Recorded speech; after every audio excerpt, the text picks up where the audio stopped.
That completes the card class. We're now going to move on to the deck class.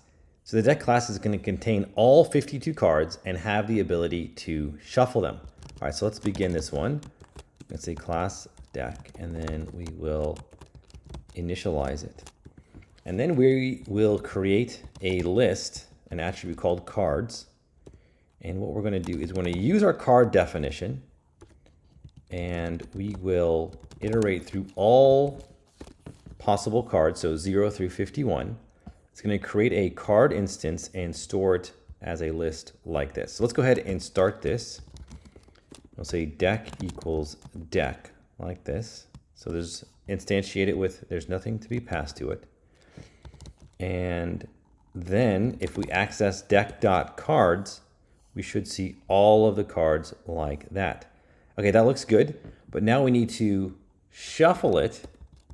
And so I'm going to create a shuffle method. Again, it won't take anything. And to shuffle, we're going to actually use the random module. And we're going to say random. There's actually a shuffle function in the random module.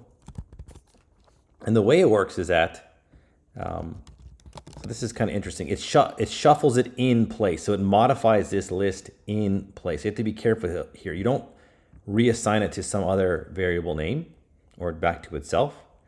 You just do that. So here we are, we have deck.cards. And then what we're going to do is this time we're going to shuffle it, and then we will see the new result. Now, you can also shuffle it immediately, and that's what we're going to do upon instantiation. So we no longer need to shuffle this. So we'll say deck like this, and then they will be shuffled. Okay, so that is the deck class. It's that simple. We're just getting a list of cards. We're assigning it to the cards attribute, and then we're just having this one method shuffle.